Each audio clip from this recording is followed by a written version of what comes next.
Previously, I showed you how to use Midjourney AI.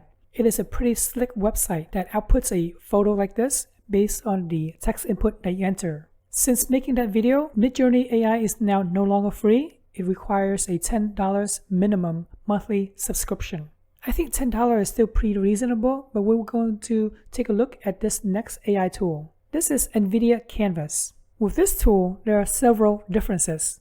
First, you draw whatever you want, and then it will output a photorealistic image based on what you doodle. Second, you need a super fast computer. Everything is processed locally, so the first deal breaker is that you must have an Nvidia graphics card. Myself, I'm using Nvidia 3060. It's not super powerful, it's not the best of the best, but it's good enough to get you into the game. Next, you'll need the latest Nvidia driver. Myself, I don't play a lot of games, so I'm using the studio version. This lets me edit videos and stuff like that with DaVinci Resolve.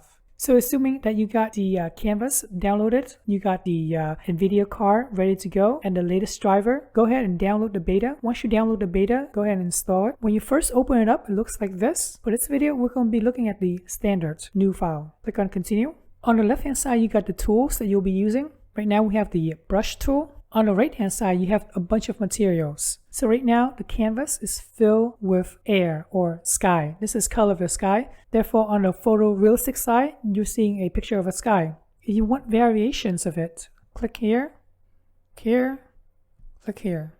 Or if you want variations of that variation, then go ahead and slide it around.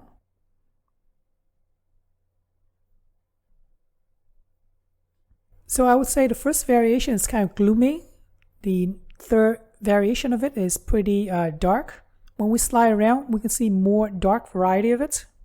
Now on the bottom right hand side, you have layers. It works just like the Photoshop layers, meaning that if you edit one layer, it does not affect the other layers. So I'm going to add a bunch of layers and I'm going to rename them to mountain, sky, and ground. If you hover over the materials, you'll see a caption of what they are. Here's grass. Here's straw. I'm going to choose the layer ground and I'm going to draw some grass on it. Change the brush size tool as needed. And as soon as you let go, it'll update it instantly.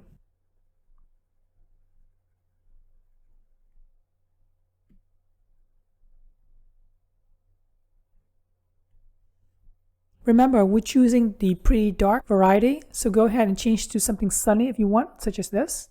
There you go. Pretty cool, right? Here's a more gloomy variation, black and white, I guess. All right, I'm going to jump to the sky and draw some clouds to it.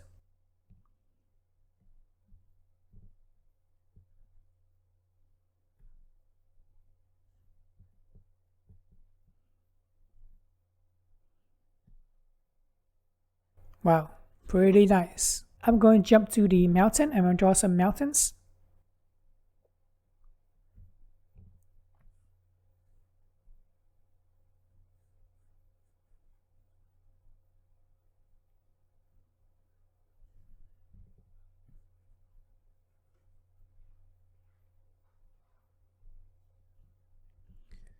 One other thing that you should know is that if you draw nonsense, then on the right hand side, it will look like nonsense as well. So if I draw a mountain in the middle of nowhere, on the right hand side, it doesn't make any sense.